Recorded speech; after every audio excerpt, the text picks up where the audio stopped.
রমজানকে টার্গেট আল্লাহ তাআলা আমাদেরকে নতুন করে আবারও ডাকতেছে, বান্দা মাহে রমজান আমি তোমাদের সামনে নিয়ে আসতেছি, তোমাদের এখন দরকার শুধু দোয়া করো, আল্লাহ রমজান আমারে দেখাইয়েন, রমজান পর্যন্ত পৌঁছাইয়েন। আর প্রত্যেকটা বাবা ভাই, পুরুষ নারী, জওয়ান বুড়া, সবার কাছে আমার অনুরোধ, রমজানকে টার্গেট করে নিজের জীবন পরিবর্তনের জন্য আপনি সিদ্ধান্ত নিন। আল্লাহ কোরআনে ওয়াদা দিছে, বান্দা একটা মাস রমজান তুমি যত্ন নিয়া রমজান মাসটা কাটাইবা, সবগুলো গুনাহ ছেড়ে দিবা, আমি আল্লাহ তাআলার হুকুমগুলো পালন করবা, আমি আল্লাহ ওয়াদা দিলাম লাআল্লাকুম তাত্তাকুন, এক মাসে তোমাকে মুত্তাকি বানায় দেব, জান্নাতি বানায় দেব, বানায় দেব। আল্লাহ তাআলা বলছেন, আল্লাহ কোরআনে বলছেন, বান্দা তুমি মনে রেখো কোনোভাবে রমজান বলতে আমি কঠিন কিছু তোমার উপরে চাপাই নাই। ইউরিদুল্লাহু বিকুমুল ইউসরা ওয়ালা ইউরিদু বিকুমুল উসরা। কোরআনে আল্লাহ বলছেন, রমজানের কথা বলতে গিয়ে আল্লাহ বলছে, বান্দা মনে করো তোমার জন্য আমি কি কি দিছি রমজানে। স্বাভাবিক সারা বছরের নেক আমল তো আছেই, বাকি নতুন করে কি দিলাম, এক নম্বরে ধরে নেন, নতুন করে আল্লাহ তাআলা রমজানে আমাদেরকে কি দিলেন, এক মাসের রোজা, রোজা রাখতে হবে। 2, প্রতিদিন তারাবি পড়তে হবে। 3, ইফতার করতে হবে। 4, রাত্রিবেলা সাহারি খাইতে হবে। 5, শেষ দশকে এতেকাফ করতে হবে। 6, শেষ দশকের বেজর রাত্রিগুলোতে সবে কদর তালাশ করতে হবে। আর কি, আর পুরাটা মাস গুনাহ থেকে বাঁচতে হবে। আল্লাহ তাআলার নেক আমল 5 ওয়াক্ত নামাজ, জিকির, তেলাওয়াত, দোয়া, কান্নাকাটি এর মধ্যে লিপ্ত থাকতে হবে। এই তো কথা। আল্লাহ তাআলা বলেন, বান্দা বিশ্বাস করো, এই যে যা যা দিছি আমি, ইফতার, সাহারি, এতেকাফ, তারাবি, রোজা, নামাজ, আল্লাহ বলে বান্দা বিশ্বাস করো, আমি এই বিধানগুলো সাজাইতে গিয়া, দিতে গিয়ে আমি আল্লাহ নিজে তোমার সহজ যেন হয়, কষ্ট যেন না হয়, আমি আল্লাহ কসম নিজে খেয়াল করেছি। ইউরিদুল্লাহু বিকুমুল ইউসরা, আমি আল্লাহ চেয়েছি তোমার যেন সহজ হয়, ওয়ালা ইউরিদু বিকুমুল উসরা, আমি আল্লাহ তাআলা তোমার জন্য কঠিন হোক এটা চাই নাই। প্রথম যেভাবে বিধান শুরু করছি নবীজির জামানায়, প্রথম রোজার শুরু, রমজানের শুরু, ওইখান থেকেও আমি বান্দা সহজ করতে করতে করতে বর্তমানের অবস্থায় আনছি। শুধু কমাইছি, বাড়াইছি না, শুধু কমাই আনছি। সংক্ষেপে বলি, প্রথম রাসূলুল্লাহ সাল্লাল্লাহু আলাইহি সাল্লামের জামানায় রোজা এর বিধান ছিল কি? এর বিধান ছিল, মৌলিক নিয়ম ছিল যে নবীজির জামানায় প্রথম রমজানের রোজা রাখার নিয়ম ছিল সুবহে সাদিক থেকে, মানে সকালবেলা যেই ভোরের টাইম, সুবহে সাদিক থেকে রোজার টাইম শুরু হইতো। সন্ধ্যা হইলে, সূর্য ডুবলে, মানে আমরা যখন ইফতার করি তখন ইফতার খাওয়ার অনুমতি ছিল। কিন্তু তখন রোজা ছিল কেমন, মানে আমাদের নবীজির জামানায়, সাহাবাদের জামানায় রোজার বিধান ছিল এরকম যে সন্ধ্যা হইলে ইফতারির টাইমে যতক্ষণ পর্যন্ত সজাগ থাকবে, মানে আরেকবার ঘুম না যাবে, ততক্ষণ পর্যন্ত আপনার সে খাবার দাবার, স্ত্রীর সাথে মিলামিশা সব করতে পারবে। কিন্তু সন্ধ্যার পর থেকে নিয়ে যখনই ঘুমায় যাবে, ঘুম আইসা গেলে নতুন রোজা শুরু। মনে করেন এখন যদি সন্ধ্যা 6টা বাজে ইফতার করলাম, এখন সজাগ যতক্ষণ, খানার টাইম এতক্ষণ, বুঝেন নাই হিসাবটা? সজাগ যতক্ষণ এতক্ষণ। 8টা বাজে ঘুমায় গেছে, রোজা শুরু। বা মাগরিব পড়ে বলে কদ্দুর শরীরটা ভাল লাগতেছে না, সারাদিন ব্যস্ত ছিলাম, একটু শুইছে, রোজা শুরু। এটাই ছিল বিধান, এটাই নবীজির জামানায় ছিল। কিন্তু এইটুকুর কারণে সাহাবাদের কষ্ট হইতেছিল। কি কষ্ট?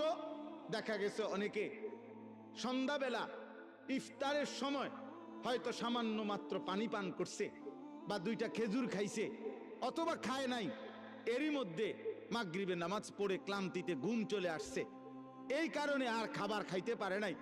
সারা রাত্র আবার নতুন রোজা শুরু হয়ে গেছে। পরের দিন আবার সন্ধ্যার সময় খাবার অনুমতি। তো ফলে একদিন একজন সাহাবী সন্ধ্যাবেলায় খাইতে পারে নাই, ফলে ঘুমায় গেছে। নতুন রোজা শুরু হয়ে যাওয়াতে আগের দিনের পুরা রোজা, সারা রাত্রের রোজা, পরের দিন দুপুরবেলা হযরত কাইস ইবনে সারমা আল আনসারী রাদিয়াল্লাহু তাআলা আনহু তিনি বেহুশ হয়ে গেছেন একেবারে। তো আল্লাহ তাআলা দেখছে আমার বান্দার তো কষ্ট হইতেছে, তো আল্লাহ তাআলা পুনরায় আবার বিধান নাজিল করে এই কোরআনের মধ্যে আল্লাহ আবার বলছে, ঠিক আছে বান্দা, আরো কমায় দিলাম, এখন সুবহে সাদিক থেকে সূর্য অস্ত পর্যন্ত, এই সন্ধ্যা পর্যন্ত, এই পর্যন্ত রোজা রাখো। সন্ধ্যার পর থেকে, সূর্য ডুবার পর থেকে পরবর্তী সুবহে সাদিক পর্যন্ত সারা রাত্র এইবার ঘুমাও আর সজাগ থাকো। খাবার দাবার, স্বামী স্ত্রীর মিলামেশা, সবকিছুর অনুমতি পূর্ণ দেওয়া হইলো। ঘুমাইলেও অনুমতি আছে, না ঘুমাইলেও অনুমতি আছে। আল্লাহ তাআলা বলে, তবুও আমি চাই তোমার যেন কষ্ট না। ইউরিদুল্লাহু বিকুমুল ইউসরা, আমি কষ্ট দিতে চাই না। ইবান কি মায়া করে মালিক বলছে, মা জাআলা আলাইকুম ফিদ্দীন মিন হারাজ। আল্লাহ বলে, বান্দা, দ্বীনের নামে, ইসলামের নামে, কোরআনের নামে, শরীয়তের নামে, বিধানের নামে আমি আল্লাহ তোমাদের উপরে একটা কষ্ট আমি দেই নাই। আমাকে মানতে গিয়ে তুমি বান্দা কষ্ট পাইবা, আমি এমন মালিক না। আমি রাউফ, আমি রাহিম, আমি রহমান। আমি সব জানি আমার বান্দার ভেতর বাহির, যোগ্যতা কদ্দুর, দুর্বলতা কদ্দুর, সক্ষমতা কতটুকু। আমি যুবকের আর বৃদ্ধের হুকুম বরাবর করি নাই। আমি আল্লাহ তাআলা এরপরে দেখেন, আল্লাহ বলছে, বান্দা আচ্ছা ঠিক আছে, এরপরে আরো শোনো, দুইবার আল্লাহ বলছে, দুইবার রোজার কথা বলতে গিয়ে বলছে, ফামান কানা মিনকুম মারিদান আও আলা সাফারিন ফাইদ্দাতুম মিন আইয়ামিন উখার। শোনো, তোমরা যারা প্রচন্ড অসুস্থ, যে অসুস্থতার কারণে রোগ বেড়ে যাবে, রোজা রাখলে কোনোভাবেই পারতা না, ঠিক আছে ছেড়ে দাও। যখন সুস্থ হইবা তখন এই রোজাগুলো কাজা করো। তোমরা যদি দূরের লম্বা সফরে মুসাফির হও, তাহলে যদি প্রচন্ড রৌদ্র, প্রচন্ড পেরেশানির কারণে তুমি মনে করো যে কষ্ট হবে, তো আল্লাহ তাআলা বলে, ঠিক আছে, রমজানের রোজা এটা ছেড়ে দিও, তুমি অন্য টাইমে যখন বাড়িতে ফিরবা তখন কাজা করে নিও। আমি চেয়েছি তোমার সহজ, আমি চেয়েছি তোমার সহজ, আমি বান্দা চেয়েছি তোমার সহজ। আল্লাহর নবী সাল্লাল্লাহু আলাইহি সাল্লাম বলছে, উম্মত ইফতার তাড়াতাড়ি করে কইরো। আল্লাহর নবী বলছে, উম্মত সেহরি দেরি করে খাইও, মানে কষ্ট যাতে না হয়। ইফতার করো তাড়াতাড়ি, যাতে সময় হইছে সাথে সাথে ইফতার করো, এর মধ্যেই বরকত। সাহারি দেরি করো, যেন লাস্ট টাইমে নিয়ে খাও, কোনো অসুবিধা নাই, যাতে করে তোমার কষ্টের মাত্রাটা কম হয়। মানে সব মিলাইয়া রব্বুল আলামিন চেয়েছেন আমার বান্দার যেন আরাম হয়, কষ্ট না হয়। ইউরিদুল্লাহু বিকুমুল ইউসরা ওয়ালা ইউরিদু বিকুমুল উসরা। একদিকে তো সহজ করার জন্য এত ব্যবস্থাপনা করেছেন, আবার আরেক দিকে নেকি। আল্লাহ তাআলা যেন বললেন, রমজানের এক একটা মুহূর্ত আমি স্বর্ণের দামে না, রৌপ্যের দামে না, মণি মুক্তার দামে না, বরং আসমান জমিনটাকে যদি 100 দাম ধরো, আসমান জমিন পুরা সৃষ্টির, সেটার যেই দাম আসবে, আল্লাহ বলে তার চাইতে কোটি গুণ বেশি দামে আমি রমজানের এক এক মুহূর্ত তোমাকে দিলাম। চাও সেকেন্ড কোটি কোটি গুণ দামি বানাই দিলাম। 1/70, এটাও বলছি প্রাথমিক, এটা বলছি স্বাভাবিক হিসাব, 1/70, কিন্তু মূলত হইল আল্লাহ তাআলা এই 70 লেখবার আগেও ফেরেশতাদের আল্লাহকে জিজ্ঞেস করে, আল্লাহ আপনার বান্দার রমজানের এই নেকিটা 70 লিখতাম নি। আল্লাহ বান্দার দিকে তাকাইয়া যখন দেখে গুনাহ থেকে মুক্ত, আল্লাহর জিকিরে তার জিহ্বা ভিজা, আল্লাহর মহব্বত তার কলিজার মধ্যে, সুন্নাত মোতাবেক তার জীবন, আল্লাহ তখন বলে, না 70 না, 700 লেখো, 700, 7,000 লেখো, 70,000 লেখো, 7 লক্ষ লেখো, 70 লক্ষ লেখো, 7 কোটি লেখো, 70 কোটি লেখো, 70,000 কোটি লেখো। এক সেজদা একবার সুবহানাল্লাহ বললে আল্লাহ বলে, লেখো 70,000 কোটি সুবহানাল্লাহ লেখো। কোন বেলায় আল্লাহ মহব্বতের জোশে আল্লাহ তার মায়ায় আল্লাহ বলে ফেরেশতা তুমি লিখো না সাআকতুবু, আমি আল্লাহ নিজেই লিখবো। এই নেকি তুমি দিয়া পারতা না, আমি দেবো আমার বান্দার নেকি। বলেন বাপ, বলেন। আহাজ মুসলমানের সন্তান, যদি তোমরা বুঝতা যে তোমাদের মালিক তোমাদের প্রতি কি পরিমাণ খেয়াল করেছে, রাসূলুল্লাহ সাল্লাল্লাহু আলাইহি সাল্লাম আমাদের প্রতি কি পরিমাণ খেয়াল করছে। আর দুর্ভাগ্য হলো আমরা যারা আমাদেরকে 24 ঘন্টা ধ্বংস করে দেওয়ার জন্য লিপ্ত, সেই ইহুদি, সেই খ্রিস্টান, সেই নাস্তিক, সেই মুরতাদ, সেই বেঈমান, তোমরা যুবক তাকাইয়েই আছো তাদের দিকে। চুল তোমার বেঈমানের মতো যে তোমারে গুলি করতে চায়, চেহারা সুরত তোমার বেঈমানের মতো যে বেঈমান তোমাকে গলা টিপে মেরে ফেলতে চায়, মেরে ফেলতে চায়। বলেন, পৃথিবীর একটা বেঈমান, ইউরোপের একটা দেশ, কোন দেশ কিংবা দেশের কোন প্রেসিডেন্ট কিংবা কোন দেশের কোন মানবতাবাদী কোন ব্যক্তি আজ পর্যন্ত বলেছে কিনা যে মুসলমানকে আমি কলিজা দিয়া ভালোবাসি?